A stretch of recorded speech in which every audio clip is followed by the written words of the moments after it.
अब हम लोग इंटीग्रेशन की बात कर रहे थे पिछले लेक्चर में, इसको स्टार्ट कर लिए हैं। ध्यान सुनना सब, इंटीग्रेशन।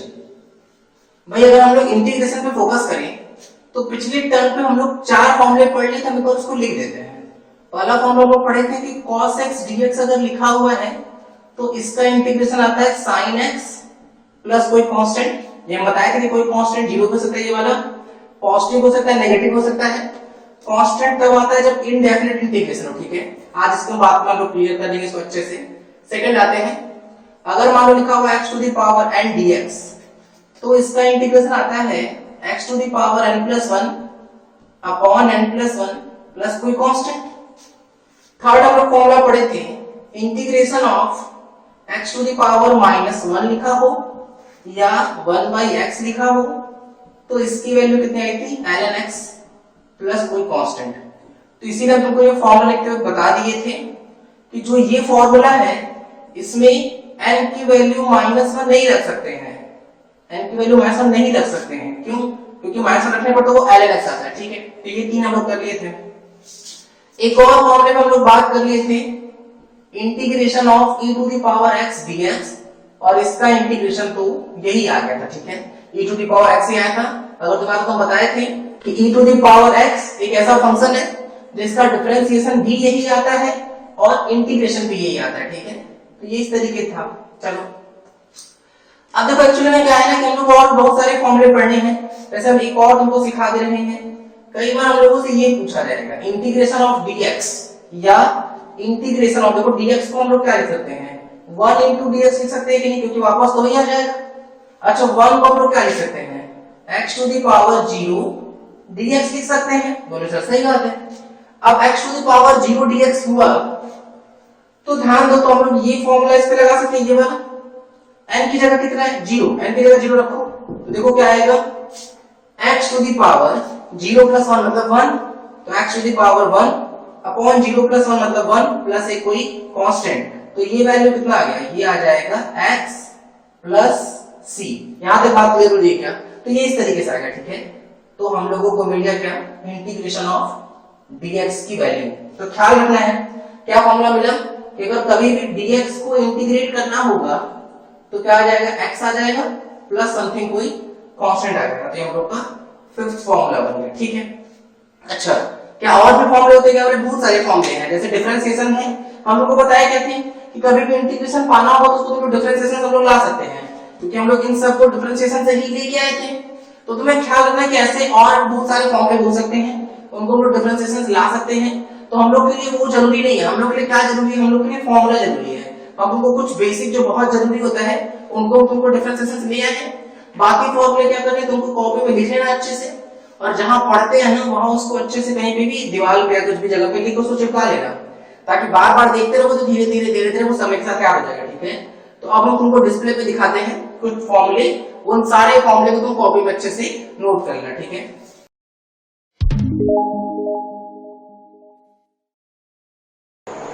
चलो देखो सारे फॉर्मूले नोट कर लिए क्या। अब हम लोग कुछ एग्जांपल करते हैं। देखो problems based on indefinite integration, problems based on indefinite integration, ठीक है। देखना भाई पहले लोग इंडेफिनेट इंटीग्रेशन की थोड़ी प्रैक्टिस कर लेते हैं, तो जैसे हम लोग लगेगा हम लोग इसे क्वेश्चन थोड़े ठीक ठाक से बनने लगे हैं तो फिर हम लोग किस पे आ जाएंगे, डेफिनेट इंटीग्रेशन पे आएंगे, ठीक है। चलो पहले प्रॉब्लम से स्टार्ट कर रहे हैं। बोला जा रहा है find integration of x square with respect to x, ठीक है। बोलने का लिखने का एक और तरीका कैसे बोल सकते, जैसे हम बोल रहे थे ना वैसे भी क्वेश्चन पूछा जा सकता है, ठीक है। ऐसे बोला जाएगा find integration of x square with respect to x, ठीक है। Find integration of x square with respect to x. Clear हो रही है बात? अच्छा कैसे पढ़े हम लोग, देखो जो ये नागराज है, ये नागराज को बताना है कि इंटीग्रेशन करना है, किसका करना है वो ये बाद में लिखा हुआ है, किसके रेस्पेक्ट में करना वो यहाँ लिखा हुआ है। तो नागराज मतलब integration of x square with respect to x. बात समझ में आ रही है? हम बार बार नागा बोल रहे हैं, तुमको इंटीग्रेशन बोलना है, ठीक है? तो integration of x square with respect to x, थोड़ी प्रैक्टिस करते हैं ताकि हम लोग को ये याद रहे कैसे पढ़ना है। मान लो लिखा हुआ है integration of u square dv, पढ़ो इसको, क्या बोलेंगे? Integration of u square with respect to v, नागराज यू स्क्वायर डीवी, ठीक? अच्छा, और क्या होता है? ऐसे बोल सकते हैं नागराज y square plus x square dz। चलो इसको पढ़ते हैं एक बार, क्या बोला जाएगा इसको? Integration of y square plus x square with respect to z, ठीक है? Integration of y square plus x square with respect to z।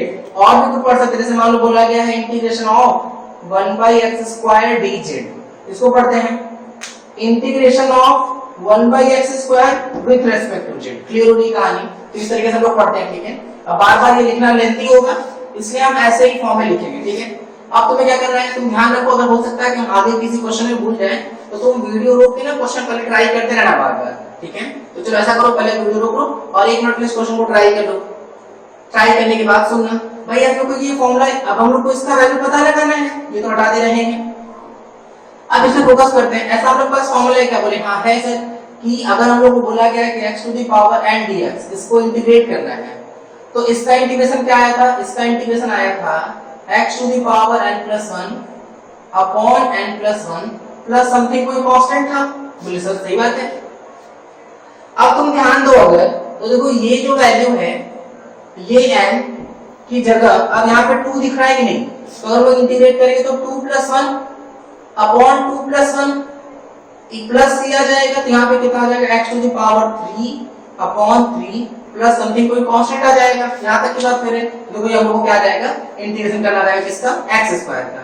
x square का इंटीग्रेशन क्या आया था? x³ अपॉन 3 प्लस समथिंग कोई कांस्टेंट, ठीक? चलो अब आगे बढ़ रहे हैं, एक और क्वेश्चन देखते हैं। मान लो हम लोगों से बोला गया है, अच्छा ये फॉर्मूला लेकर तुमको बात दिए थे, याद कराए थे कि n की वैल्यू -1 नहीं हो सकती। इन सब बातों को तुमको लग सकता है कि बार-बार क्यों लिख रहे हैं? जितनी बार मौका मिले ना शुरू में लिखते जाओ, क्योंकि तुमको ये चीज याद होनी चाहिए, क्योंकि अगर ये सब कुछ याद हो गया तो आगे कभी कोई प्रॉब्लम नहीं आने वाली है। चलो मान लो बोला गया है कि हम लोग को पता लगाना है integration of 1/x square dx की वैल्यू, ठीक है? Integration of 1/x square with respect to x। 1 minute की वीडियो रोक लो और क्वेश्चन ट्राई कर लो अच्छे से। ट्राई करने के बाद सुनना भाई, देखो इससे हम लोग कंपेयर करना पड़ेगा, इससे कंपेयर करेंगे तो x देखो यहाँ ऊपर है कि नहीं, तो पहले x को ऊपर ले जाना पड़ेगा। तो पहले इसको सेट करो हल्का सा, क्या लिखेंगे? x to the power -2 dx हो जाएगा कि नहीं? तो देखो n की जगह क्या दिख रहा है? -2 दिख रहा है, तो रख दो, क्या आ जाएगा? x to the power -2 + 1 upon -2 + 1 plus something कोई कांस्टेंट आ जाएगा। तो यहाँ से ध्यान दो, देखो ये कितना है? -1 आ रहा है कि नहीं? ऊपर भी x की पावर -1 आ रहा है, अपॉन में लेके आ जाएंगे -1/x प्लस समथिंग कोई कांस्टेंट आ जाएगा। फिर से देखो कितना है? -1, उस माइनस को हम ऊपर लेके गए, यहाँ कितना है? x टू द पावर -1, उसको नीचे लेके आ गए तो x बन गया कि तो क्या आ जाएगा? -1/x प्लस समथिंग कोई कांस्टेंट, ठीक है? अच्छा यहाँ तक की बात हो गई हम लोगों को क्लियर। अब देखना सुनना ध्यान से। अब हम लोग आगे बात करते हैं, क्वेश्चन नंबर 3 देखते हैं। कौन थर्ड? देखो मान लो बोला गया है find integration of 1 upon √x dx, इसकी वैल्यू पूछी जा रही है। चलो 2 मिनट के लिए वीडियो रोक लो और क्वेश्चन ट्राई कर लो अच्छे से। ट्राई करने के बाद सुनना भाई, हम लोग को कंपेयर करना है तो अगेन x को ऊपर लेके जाना पड़ेगा। तो देखो यहाँ x की पावर कितनी है? 1/2, ऊपर लेके जाएंगे तो x to the power -1/2 dx हो गया कि नहीं? यहाँ तक बात क्लियर है? अच्छा x टू द पावर -1/2, देखो n की जगह -1/2 दिख रहा है कि नहीं? कंपेयर कर लिए अगर तो क्या हो जाएगा? x to the power -1/2 + 1 upon -1/2 + 1 plus something कोई कांस्टेंट आ जाएगा। यहाँ क्या है? 1 -1/2 आगे पीछे दिख रहा है, 1 -1/2 कितना आ जाएगा? 1/2 आ जाएगा। तो वैल्यू कितनी आ जाएगी? ये आ जाएगी 1/2 रूट का मतलब √x हो जाएगा, और ये अपॉन में ये भी -1/2 अपॉन में क्या आ जाएगा? 1/2 आ जाएगा। तो 1 नीचे, यहाँ पे 2 ऊपर लगा सकते हैं, प्लस c। ये वैल्यू कितनी आ गई? ये आ जाएगा 2√x प्लस समथिंग कोई कांस्टेंट c। यहाँ तक की बात क्लियर है? तो ये इस तरीके से इसको भी नोट कर लो अच्छे से। चलो देखना, फिर आगे बढ़ रहे हैं। अब हम लोग किस पे आते हैं भाई, अब हम लोग आ रहे हैं डेफिनेट इंटीग्रेशन पे, फिर हम लोग उसमें नेक्स्ट प्रॉब्लम कर पाएंगे। तो पहले हम लोग अभी डेफिनेट इंटीग्रेशन को क्लियर करते हैं अच्छे से, ठीक है। सुनना, देखो भाई, डेफिनेट इंटीग्रेशन, एग्जाम्पल की बात करें अगर, ऐसे समझो कि मान लेते हैं हम लोग के पास कोई फंक्शन है fx, जिसको हम लोग अगर x के रेस्पेक्ट में इंटीग्रेट करें तो उसका इंटीग्रेशन आता है gx। भाई इनडेफिनेट इंटीग्रेशन है तो c तो रहेगा ही। कैसे पता चल रहा है इनडेफिनेट है, तो हम लोग को बहुत पहले सिखा चुका है पिछले वीडियो में, फिर से बोल रहे हैं कि अगर नागराज के ऊपर नीचे कुछ नहीं लिखा है तो निश्चित तौर पर वो इनडेफिनेट इंटीग्रेशन होगा।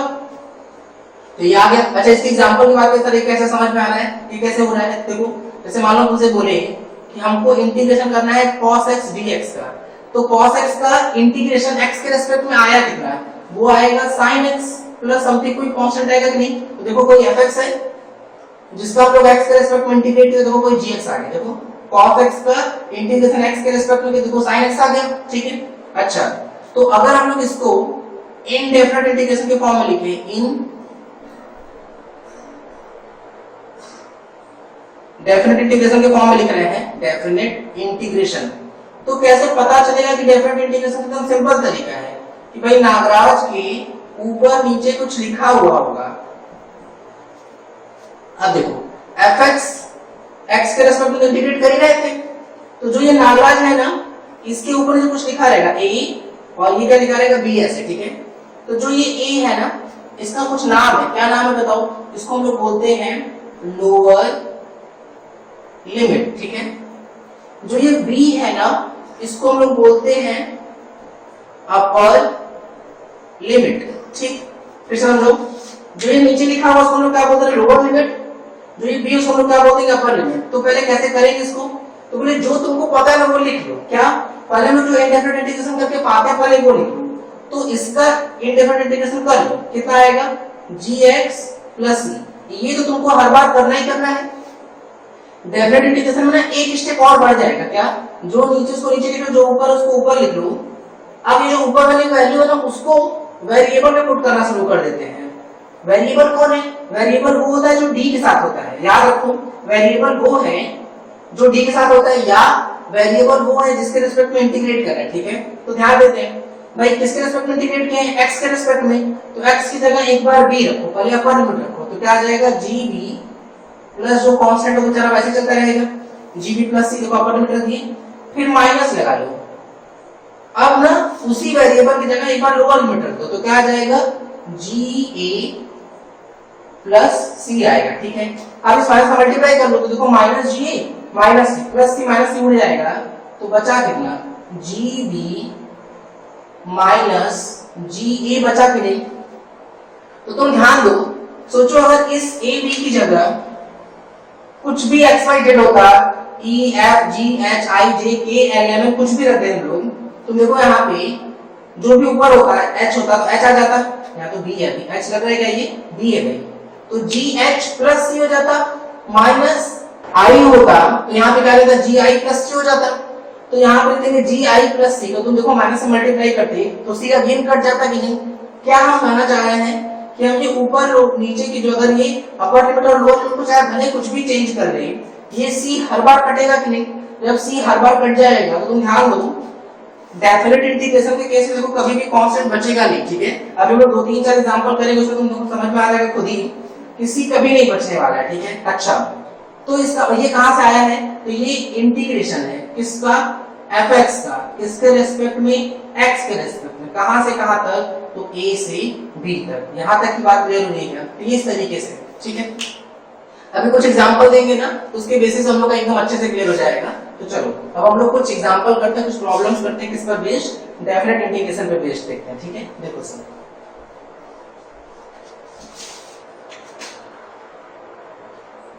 problems based on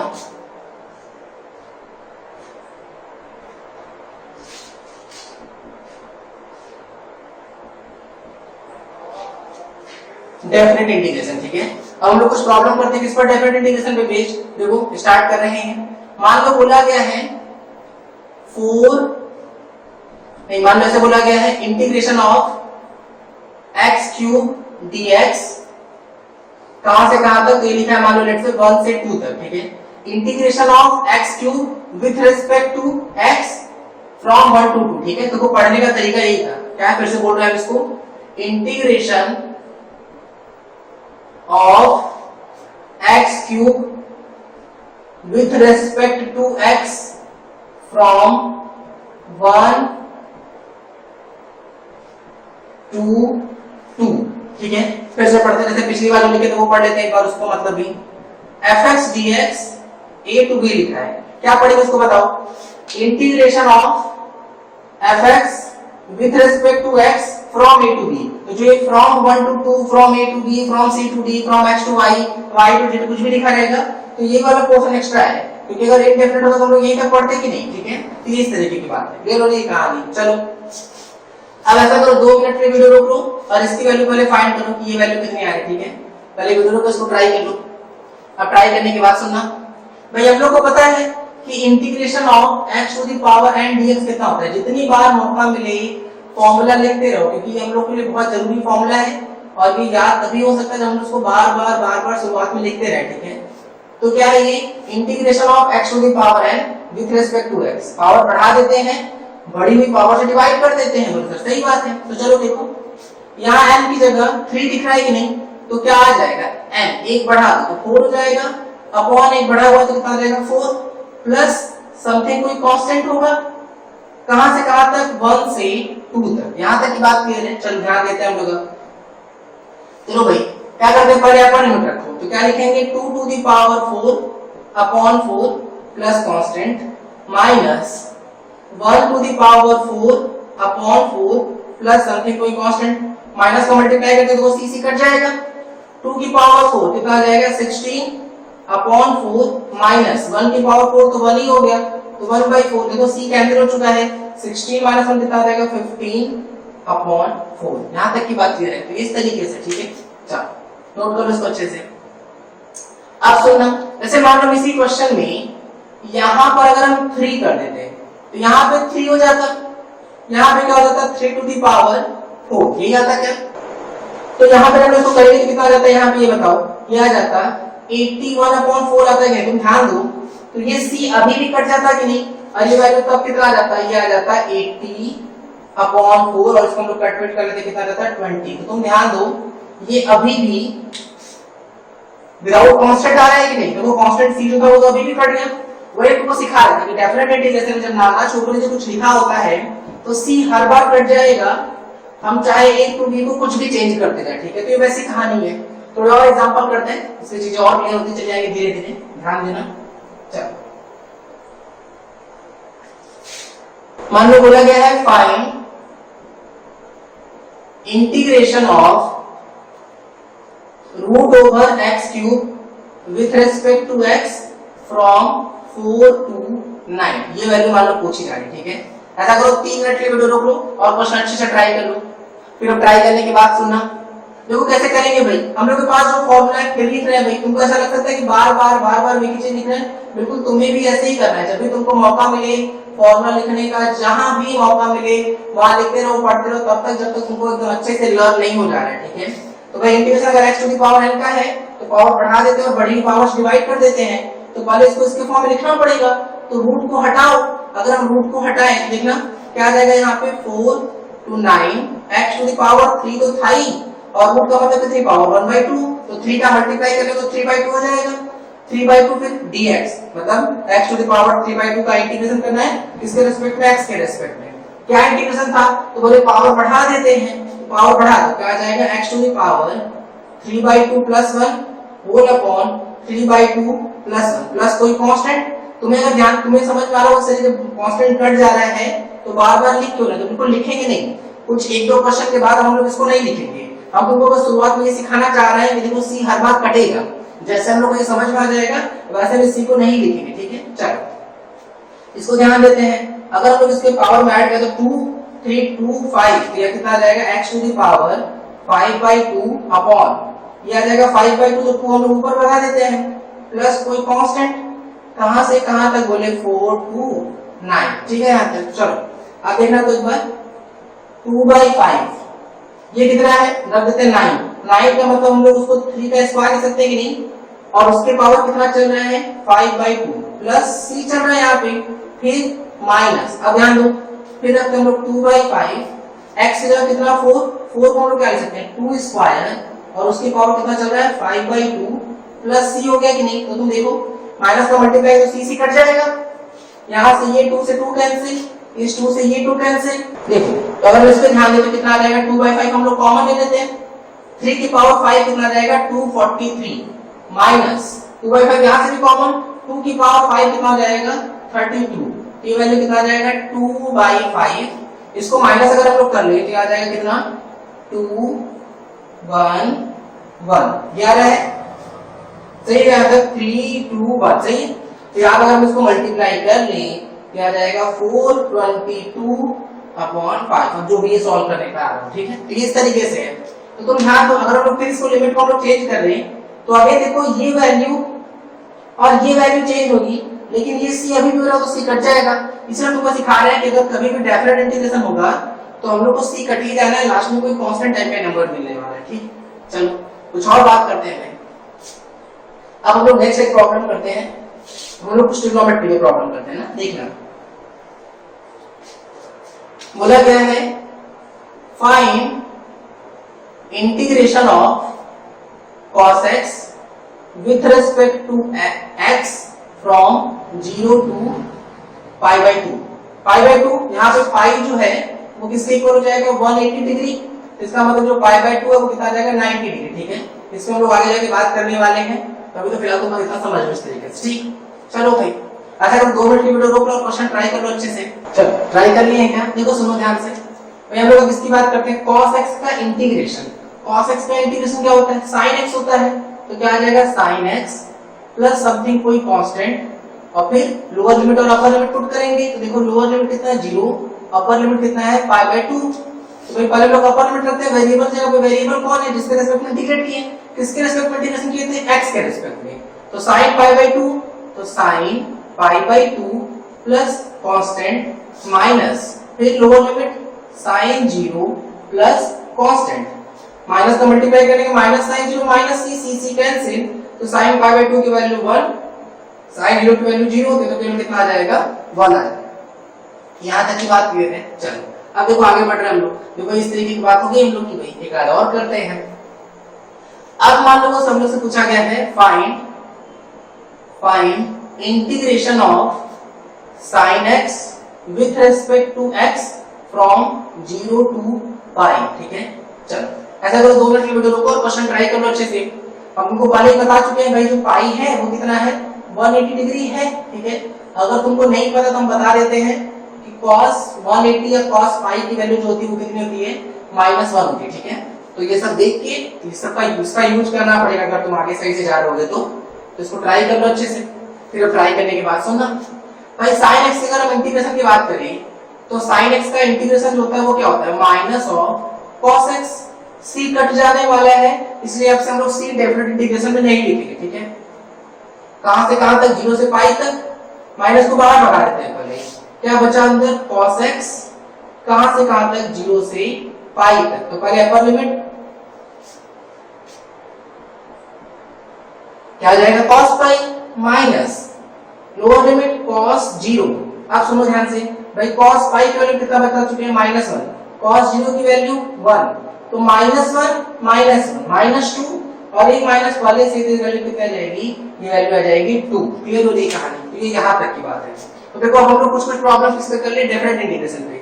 अब तुमको एक चीज समझ रखना है, क्या समझना है, देखो डेफिनेट इंटीग्रेशन अगर तुमको आ गया ना तो इनडेफिनेट तो अपने आप आ जाएगा। क्यों, क्योंकि डेफिनेट में तुम तो इनडेफिनेट में स्टेप लगा ही रहे हो, कुछ एक्स्ट्रा स्टेप कर रहे हैं तब हम डेफिनेट आंसर पा रहे हैं। इसका मतलब ये कि अगर हम ज्यादा प्रैक्टिस इस पे करेंगे हम लोग डेफिनेट इंटीग्रेशन पे, क्योंकि डेफिनेट इंटीग्रेशन आ गया तो इनडेफिनेट तो आ ही जाएगा, क्योंकि हर अगले स्टेप में हम लोग पहले इंडेफिनेट इंटीग्रेशन कर रहे हैं फिर लिमिट्स पुट कर रहे हैं। बात समझ में आ रही है, तो चलो ध्यान देते हैं, ठीक है। अब एक आध और चीजें हैं उन पे भी ध्यान देंगे ना अच्छे से, उसकी कोशिश करते हैं हम लोग। जैसे सुनो 5 मेन फॉर्मूला पढ़े थे हम लोग, एक और फॉर्मूला उसमें 6 ऐड कर लो, जैसे जो और फॉर्मूला जो तुम देखे पेज पर वो तो इंपॉर्टेंट है ही, लेकिन जो हम पढ़ा रहे हैं उसको हम केवल मार्क ही कर रहे हैं, ठीक है। तो 6 फॉर्मूला देखो, क्या फॉर्मूला है ये कि भाई अगर मान लो हम लोग को इंटीग्रेशन करना है किसका, fx का, किसके रिस्पेक्ट में, x के रिस्पेक्ट में, तो क्या आता है, मान लेते हैं gx आया, भाई ये डिफरेंट इंटीग्रेशन है तो c तो आएगा ही, ऐसा हम लोग मान रहे हैं, ठीक है। ये हम लोग लेट कर रहे हैं कि fx का इंटीग्रेशन क्या आया है, gx आया है। तो हम क्या सिखाने वाले हैं तुमको, सिखा ये रहे हैं कि अगर मान लो कि उस फंक्शन में किसी कांस्टेंट का मल्टीप्लाई हुआ है, c डैश का मल्टीप्लाई होगा किसमें, fx में, ठीक है, c डैश का, तो वो जो c डैश है ना वो उस इंटीग्रेशन से चुपचाप से बाहर आ जाएगा, c डैश बाहर, अंदर क्या बचेगा, केवल fx dx बचेगा, और इसका इंटीग्रेशन तुम लोग को पता है, वो कर दो कितना, c डैश इनटू fx का इंटीग्रेशन क्या था, gx प्लस समथिंग कोई कांस्टेंट, क्योंकि ये तो इंडिफरेंट इंटीग्रेशन है, तो ये जो c डैश है वो क्या है, कांस्टेंट होना चाहिए। तो ये हम लोग क्या समझ गए, ये हम लोग समझ गए कि अगर कभी भी इंटीग्रेशन में कोई कांस्टेंट आया हुआ है किसी फंक्शन के साथ मल्टीप्लाई में, तो वो कांस्टेंट बाहर हो जाएगा और फिर उस फंक्शन का इंटीग्रेशन कर लेंगे। ऐसे हम लोग डिफरेंशिएशन में भी करते थे, याद करो, डिफरेंशिएशन में हम तुमसे बोले कि तुमको इंटीग्रेट करना है, डिफरेंशिएशन की बात करते हैं, डिफरेंशिएशन में अगर हम बोले कि तुमको डिफरेंशिएशन करना है किसका, 3x स्क्वायर का, तो 3 बाहर कर देते थे कि नहीं, और डिफरेंशिएशन किसका करते थे हम लोग, x स्क्वायर का करते थे।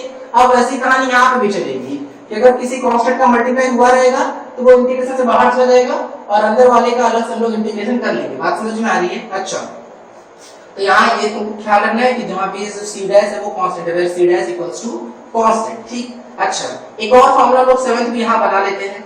अगर मान लो कि केवल कांस्टेंट है ही c डैश dx, तो क्या करेंगे, तो अभी तुम सिखाए जो हम तुमको सिखाए वही यूज करो, क्या, कांस्टेंट बाहर कर लो, और याद करो dx का इंटीग्रेशन हम लोग पढ़ चुके हैं, dx का इंटीग्रेशन तो x ही आ गया था कि नहीं, तो देखो ये इस तरीके से, बात समझ में आ रही है। अब तुम्हारे दिमाग में आ सकता है कि सर c डैश का मल्टीप्लाई करेंगे c में, तो आप तो केवल c लिखे हैं, इसलिए लिखे हैं ना, देखो सुनो, जैसे हम बोले कि c डैश बाहर, इसका इंटीग्रेशन किए क्या आ गया, x प्लस c, अब तुम बोल सकते हो c डैश का x मल्टीप्लाई करेंगे प्लस c डैश लिखना चाहिए ना, तो तुम खुद ही सोचो ना भाई c डैश क्या है, कांस्टेंट है कि नहीं, c क्या है वो भी कांस्टेंट है, तो कोई एक कांस्टेंट लिख सकते हैं, अरे दो कांस्टेंट है, जैसे 3 का 5 में मल्टीप्लाई करें तो जो भी मिलेगा हम लोग को वो कांस्टेंट तो होगा ना, तो हम इन दोनों को डायरेक्ट कोई कांस्टेंट क्या लिख लेते, c लिख लेते, ठीक है। तो तुम ऐसे भी लिख सकते हो, इस तरह से भी लिख सकते हो, ठीक है, वो तुमको समझ के रखना है अपने हिसाब से।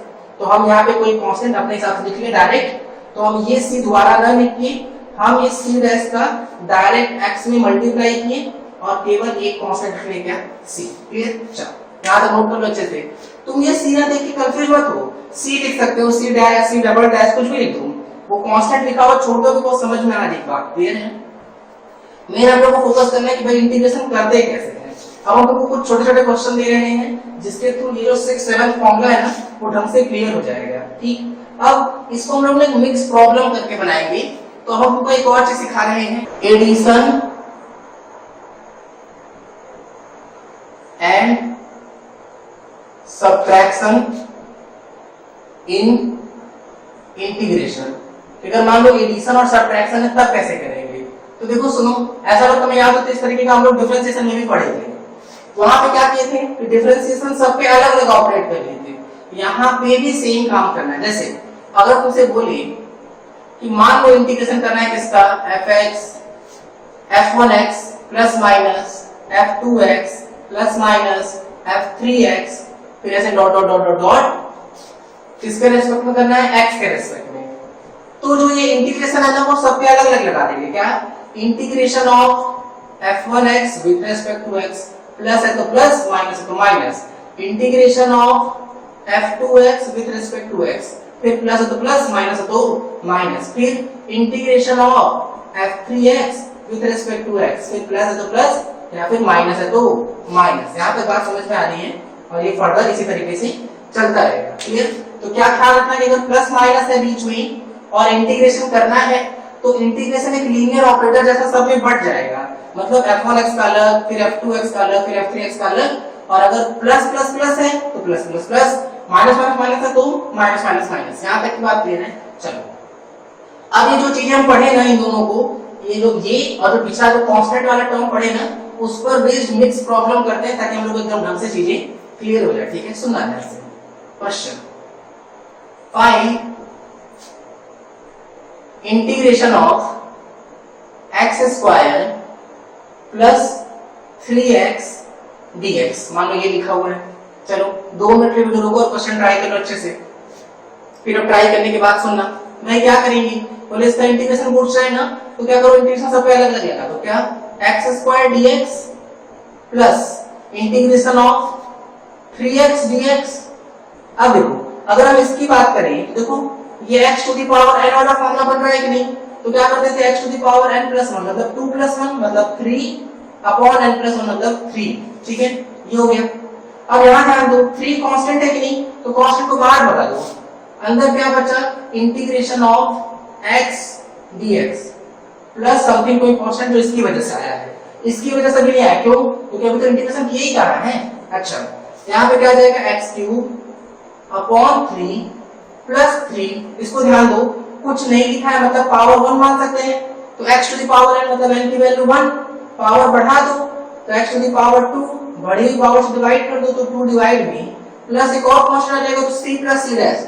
कांस्टेंट में कांस्टेंट ऐड करेंगे तो कोई नया कांस्टेंट आ जाएगा, लेट्स से वो क्या मान देते हैं हम लोग c डबल डैश। ठीक है, ये कैसे आया है, एक कांस्टेंट इसकी वजह से आया प्लस एक कांस्टेंट पहले से था, इन दोनों को कंबाइन करके हम लोग c डबल डैश लिखते थे। ठीक है, चलो अब देखो, अरे सॉरी यहां तो इनटू होगा ना, यहां तो इनटू होगा, तो यहां पे क्या आ जाएगा भाई x cube upon 3 plus 3/2 x square plus of c double dash. यहां तक की बात फिर इस तरीके से नोट कर लो इसको अच्छे से। चलो फिर आगे बढ़ रहे हैं, एक आध और करते हैं।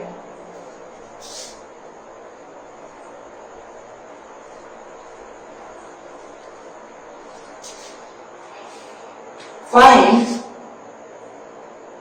3x square plus 4x cube with respect to x और इंटीग्रेट करना है।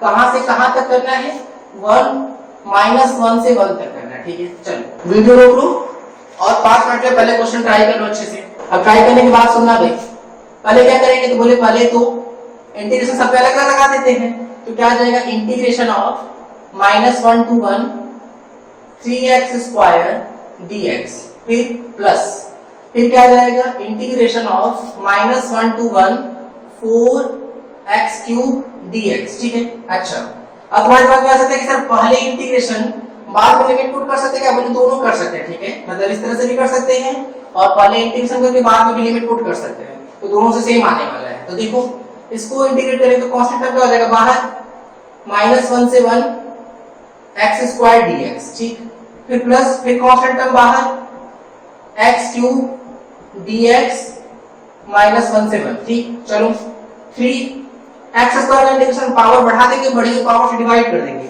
कितना आ जाएगा x cube upon 3। Definite integration इसलिए कांस्टेंट नहीं लिख रहे। ठीक है, अच्छा कहां से कहां, -1 से 1 प्लस 4, यहां पे ध्यान देंगे पावर बढ़ा देंगे मतलब x to the power 4 upon 4, कहां से कहां तक, -1 से 1 तक। कांस्टेंट टर्म को तो बाहर बढ़ा सकते हैं, तो 1/3 बाहर तो 3 से 3 कैंसिल, 1/4 बाहर 4 से 4 कैंसिल, अपर लिमिट रखो, अपर लिमिट कितना, 1 का क्यूब माइनस -1 का क्यूब, फिर plus upper limit 1 to the power 4 minus -1 to the power 4। ठीक है, ये कितना आएगा 1, ये आएगा -1 माइनस माइनस प्लस 1, फिर ये यहाँ पे आ जाएगा, ये तो बीच में प्लस है, यहाँ पे क्या आ जाएगा 1 -1 आ जाएगा, तो ये वैल्यू केवल कितनी आ रही है, 2 आ जाएगी। यहाँ तक की बात क्लियर है क्या, ठीक है इस तरह से। अब जो हम एक और बात बोलो तो उस पर देखो, मेथड 2 ऐसा भी कर सकते थे कि हम पहले दोनों का एक साथ कर लें इंटीग्रेशन और फिर बाद में लिमिट पुट करें। देखो कैसे, इंटीग्रेशन करो इसका, पावर बढ़ा देंगे, बड़ी पावर से डिवाइड कर देंगे, पावर बढ़ गया तो पावर कितना आ जाएगा, x क्यूब अपॉन 3 इंटू 3 तो चल ही रहा है, प्लस 4 चल रहा है, पावर बढ़ा दो तो x to the power 4 upon 4, कहां से कहां तक, बोले -1 से 1 तक, 4 4 3 3 कैंसिल। ठीक है, पहले अपर लिमिट रखो, दोनों वेरिएबल है क्योंकि x के रिस्पेक्ट में किए थे, तो यहां भी x यहां भी x, दोनों जगह x रख, दोनों जगह x की वैल्यू रखनी पड़ेगी, तो क्या आएगा 1 की पावर 3 प्लस 1 की पावर 4, मतलब ये तो 1 और 1 मतलब ये तो 2 हो जाएगा, फिर माइनस लोअर लिमिट रखो, लोअर लिमिट -1 की पावर 3 तो -1 की पावर 4 तो ये तो +1 आ जाएगा, तो ये इससे कैंसिल, तो देखो ये वैल्यू अगेन 2 ही आ गया कि नहीं, तो देखो दोनों से सेम ही आंसर आएगा, ठीक है। या तो तुम अलग अलग करके वैल्यू लिमिट पुट करके तब ऐड करो, या तो पहले इंटीग्रेशन करके फिर बाद में एक साथ लिमिट पुट करो, ठीक है, दोनों कर सकते हो। चलो नेक्स्ट आगे बढ़ रहे हैं, देखना सुनना ध्यान से।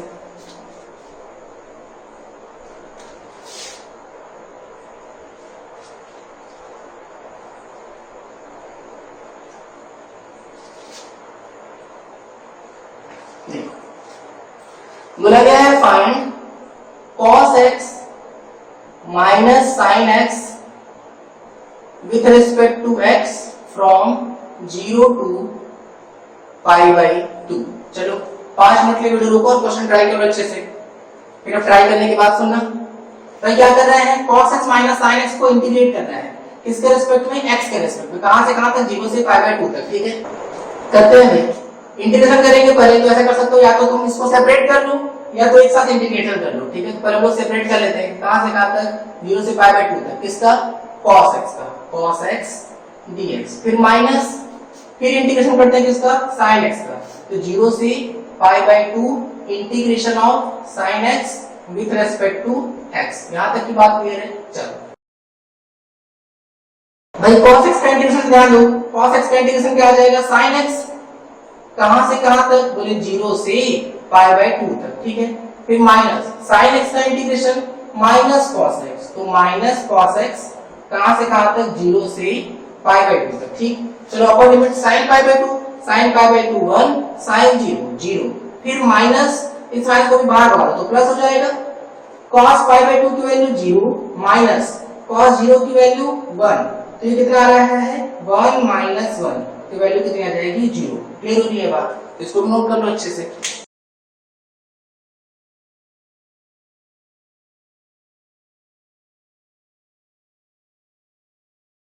देखो इस तरह के ना बहुत सारे क्वेश्चन पूछे जाते हैं, तुम्हें ख्याल रखना कि कुछ बहुत ज्यादा परेशान नहीं होगी, इस तरह के क्वेश्चन बिल्कुल ऐसे तुमसे बनने चाहिए। देखो और कुछ क्वेश्चंस पे आते हैं, मान लो पूछा गया find 2/x³ dx from 1 to 2, इसकी वैल्यू फाइंड करें, ठीक है। चलो 2 मिनट की वीडियो रोक गई, क्वेश्चन ट्राई करो अच्छे से। ट्राई कर लिए क्या, अब देखना सुनना। भाई क्या करेंगे, जो कांस्टेंट है उसको बाहर भगा दो, बाहर भगा दिए, x³ ऊपर लेके जाओ तो x to the power -3 dx हो गया, कहां से कहां तक, 1 से 2 तक। तो देखो अब अगर कंपेयर करोगे x to the power n से, देखो n की वैल्यू -3 दिख रही है, हां सर सही बात है, तो x की वैल्यू -3, तो चलो देखते हैं, n की वैल्यू -3 तो क्या आ जाएगा, -3 + 1 अपॉन -3 + 1, कहां से कहां तक, 1 से 2 तक, ठीक है। ये वैल्यू कितनी आ रही, -2, तो 2 से 2 कैंसिल, माइनस को बाहर भगा देते हैं, x की पावर -2 अपॉन लेके आएंगे तो 1/x² हो गया कि नहीं, कहां से कहां तक, 1 से 2 तक, तो ये हो गया माइनस, पहले अपर लिमिट तो रहेगा 1/4 माइनस लोअर लिमिट कितना, 1, ठीक है। अगर हम लोग यहाँ कैंसिल लिमिट कितना आ जाएगा, 1 - 4/4 -3/4, माइनस का मल्टीप्लाई कर लेंगे तो ये वैल्यू कितनी आ जाएगी, ये आ जाएगा 3/4, ठीक है। तो ये इस तरीके से आएगा कि 2/x³ अगर हम लोग इंटीग्रेशन कर लें तो वैल्यू कितनी आ जाएगी, 3/4। तुम देखो ध्यान से कि यहाँ हम लोग बार-बार कंटिन्यूअसली जो c कांस्टेंट उसको नहीं लिख रहे हैं, क्यों, क्योंकि जो कांस्टेंट टर्म है वो तो कट ही जाएगा, पिछले 2-3-4 क्वेश्चन तुमको करके दिखा दिए थे, तो ये इस तरीके की बात है, ठीक है। तो ये यहाँ तक है, नोट कर लो इसको अच्छे से।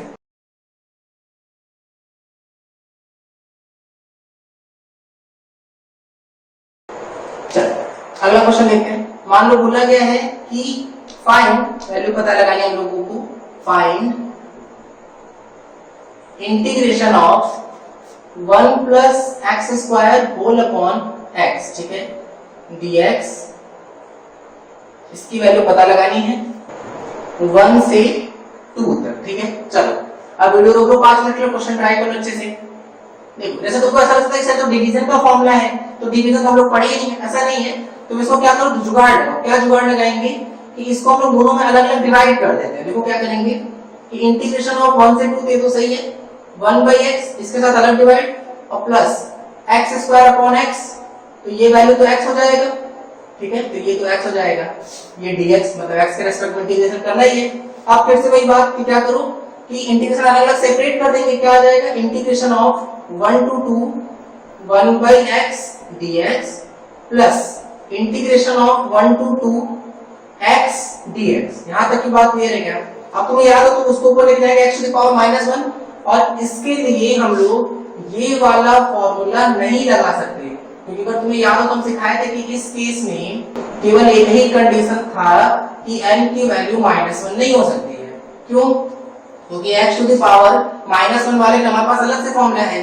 क्या फॉर्मूला है कि अगर इंटीग्रेशन करना होगा 1/x का x के रिस्पेक्ट में, तो उसकी वैल्यू कितनी आती थी, ln x प्लस समथिंग कोई कांस्टेंट आता है, तो इसका इंटीग्रेशन क्या आ जाएगा, ln x। ठीक है, ln x कहां से कहां तक, 1 से 2 तक, प्लस इसको इंटीग्रेट कर लेंगे कितना आ जाएगा, x² अपॉन 2, कहां से कहां तक, 1 से 2 तक। सही है क्या?